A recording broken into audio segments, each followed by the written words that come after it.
Happy holidays to you. It is good to be here, to be in purpose, and being able to serve you guys once again. In today's video, we are going to be talking about what I feel the dismissive avoidant worst rejection wound is. And the reason I want to talk about this is because so many people take it personal at the end of relationships. And I just got off the call with another lady. We're talking about how someone feel when they feel rejected, it causes them to do a whole bunch of erratic things. I've seen this over the year. It's been a pretty insightful 2025. I learned a lot about other people's attachment style even more, and I've also learned my own attachment wounds. And how I have navigated those and help other people navigate it. I appreciate you. Where you guys coming from? Before I get into it, where you guys coming from? Legend, that's so cool, man. Appreciate you. Merry Christmas to you also. I think this can be something that is liberating and something that can Kuwait and something that can help someone find Kuwait, Barcelona. Wow, Cedar Hill. I know who you are. That's funny. It's me outside of Cedar Hill. It's good to see you again. So soon. Anyway, right. So, how do we stop taking things personal at the end of relationships? I know usually when someone finds my channel, they dive deep into, what an ex is thinking, how to get an ex back, what is a person's attachment style, and then you end up finding me, and you end up finding that there's this thing called attachment theory and dismissive avoidance, fearful avoidance, and so many different, uh, kind of personality, not personality disorders, attachment styles that you didn't know about. And one of the things that can often lead to a dismissive avoidant in particular to wanting to break it off with you and feeling like this just isn't a relationship for them. I'm gonna get to it right away. And it is being seen and then no longer being needed. You guys have to understand that when it comes to insecure attachment styles, what is the key word in that? It's insecure. Understanding what those insecurities are is probably one of the most important things that you can figure out about yourself, about the person that you're in a relationship with. Because once you understand, there's this book called Wired for Love, right? And the person who wrote that book was Stan Tatkin. In the first couple chapters, he has something called the couple bubble. And in order for you to get into that couple bubble, in order to make that thing run smoothly inside that couple bubble, he gave the analogy of like when you go to the store, everything comes with the owner's manual, no matter how big or small, right? Whatever you buy, it can be a phone charger. It's gonna come with some type of instruction manual, like if something happens, do this. If you have an issue, call in for the warranty. When you understand attachment theory, then you understand what your partner, how your partner's wired. That's when you can, kind of iron out the kinks. One of the biggest wounds for the dismissive avoidant is being seen, heard, and then no longer being needed. One of their top love languages is acts of service, which means even if they can't communicate to you how they're feeling or what they're feeling, they'll still do things for you to show that they care about you. But what happens when you say, "Nope, we're done. I no longer." This is why it struck people who are have more of a fearful avoidant attachment or even an anxious attachment when they start to protest and they like show the person like, nope, I'm not letting you do this anymore for me. I don't need you for this or that anymore. That hurts them deeply because they have that insecurity, right? They have that insecurity of not being needed, feeling like they're worthy to be in a relationship. So when you reject them and you say, I no longer need you for anything, I don't even need you to like hang my shelf on my wall anymore, that hurts them deeply. And they start to wonder, well, why am I so broken? Where the only thing I can bring to this relationship was to like help this person. And then they cut it off on with me. So now what is my worth? What is my purpose now? Right? Let me know if you guys feel like this makes sense. It makes sense to me. because I've talked to people and they tell me, you know, this is why a lot of people say go no contact with them, and it's kind of gamey, right? If you look at all the content out there, it can be extremely gamey. But I understand why people tell you to go no contact. I personally believe no contact should be called a self discovery rule because you should really be trying to understand who you are and what makes you tick when you're not in communication with that person. And like a person I had a call with today, it's good to see you, by the way. Um, it gives you more clarity. The further you get away from that person, the further you get away from um, having to be, you know, when you're in contact with them, it kind of confuses you, right? It makes you uh, more calmer to be in contact with them because you're not allowing your nervous system to go into that fight or flight or that withdrawal. I was talking to someone today about breadcrumbing, you know, and how I feel breadcrumbing is even more damaging than just going straight no contact because it leaves you in this state of limerence. I call it relationship loitering. They're just kind of standing around outside the building, won't allow you to get into another relationship, but then they don't want to come in and buy from you either. So you're like, what's happening here? Like stop loitering. So let me answer this. Let me answer this. He looked wounded as he was packing up, but he's the one that chose to leave way back. So I didn't understand. Yeah, they feel part of the, okay, so I don't want to give your personal information away, but I can tell you that this was one of the relationships where he felt like he was needed in that relationship because of the living circumstances and everything else.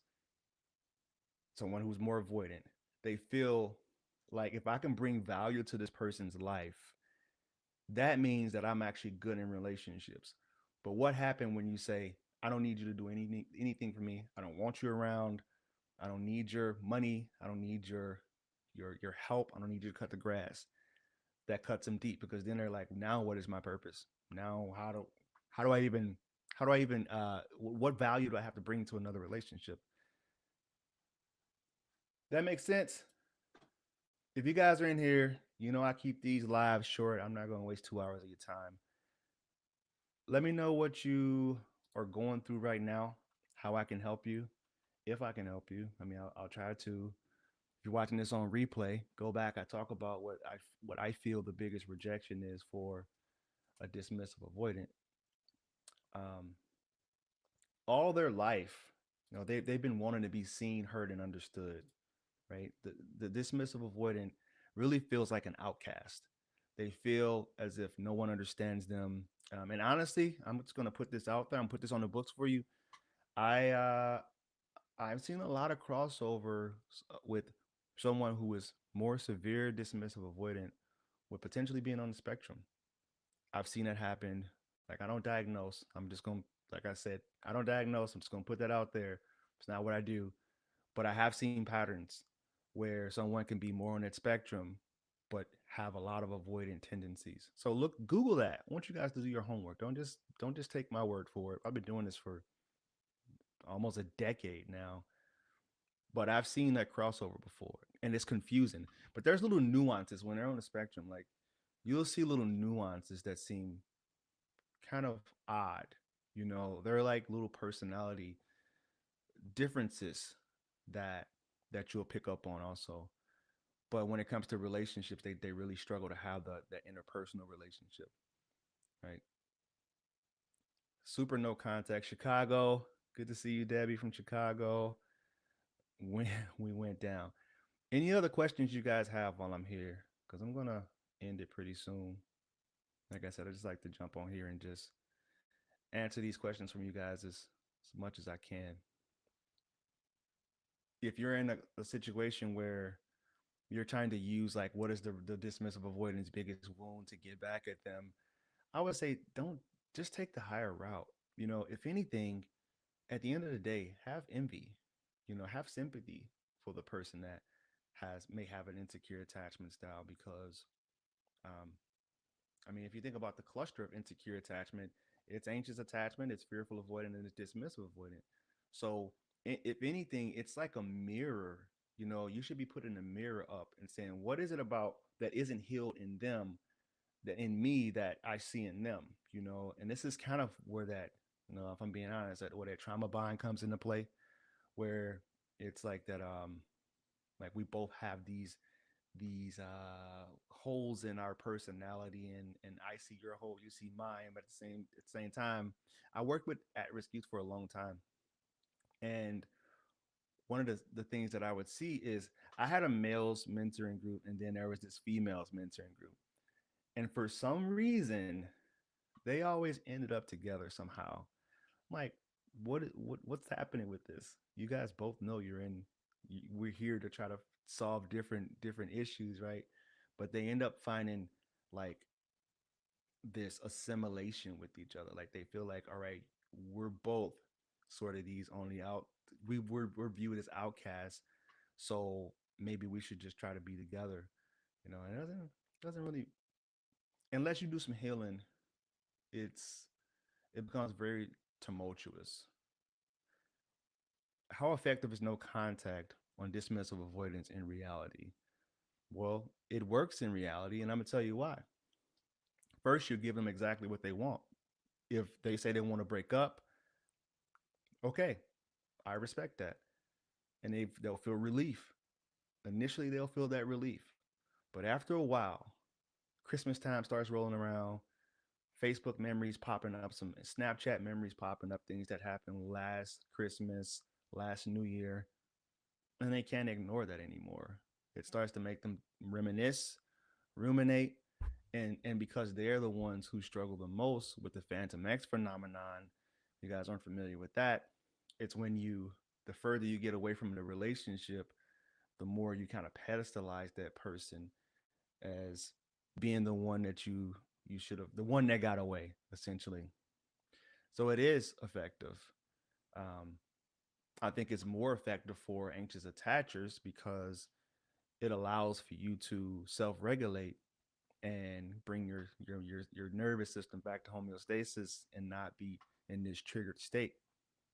I think it's more beneficial for anxious people. Um, if a DA male writes you poems, does it mean he'll come back?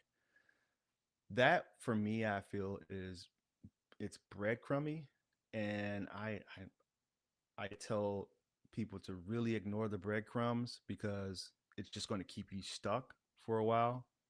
Take it as like, all right, he's having this fleeting moment where he feels like he needs to get this out. Great, okay, exercise that, but no, thank you. Until you come back with an actual game plan on how we're going to heal and repair this, then there's really no need for any of that. Like if that's your healing process, you need to write poems and all that. By all means, do what you need to do, but don't take it as, oh, this person is like pining for me and still want to get back together, because that may not be the case. And I've coached people who I have weekly and bi-weekly calls, and they're still stuck in this status quo. And it's had just a little bit of a dopamine release from, you know, the conversation or the thing that the person posted on their Instagram story, but it never turned into anything that was substantial, you know. So take it for what it is. I mean, maybe you might want to throw a little jab back, like, "Oh, nice poem. I like that. Was that about me?" Okay, so he writes you poems. Okay, nice poem. What does this mean? If someone does that and they're dismissive, what does that mean? Does this mean we have a future? Then if it doesn't, then I don't really understand why this is even happening right now. So hopefully I broke it down good enough for you. Appreciate you. From Kuwait, right? Appreciate you. Isn't this cool? YouTube is so cool. You can talk to people all across the world. I mean, I talk to people from, I mean, this week alone was nuts. Tokyo, Africa, London.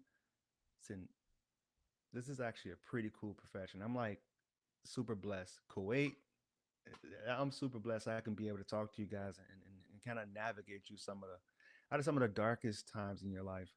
And honestly, YouTube has done that for me too. It's helped navigate me out of the darkest moments in my life.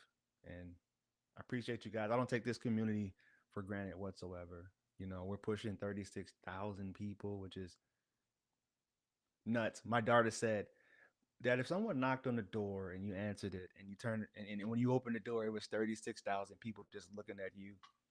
And I was like, I started sweating, like even thinking about it, like, well, and they all feel like what I have to say is important. It's crazy. All right. Hope this can help you guys. Um, Thank you for being here. What time is it over in Kuwait right now? And who is the other person in here? I know what time it is in Chicago. I'm Central too. Barcelona. What time is it in Barcelona and in Kuwait? And if you got a question, please feel free. Don't be shy. Don't be shy. Say what you need to say. I'm here to answer it for you. 10:48. Okay. Oh, you using military time, so 8:48. All right. Appreciate you guys, and always remember, when you go and be loved, you'll never have to find it. God bless. Peace. Y'all like my sweater? I'm a Elf fan. I'm a big Will Ferrell fan. See you guys later.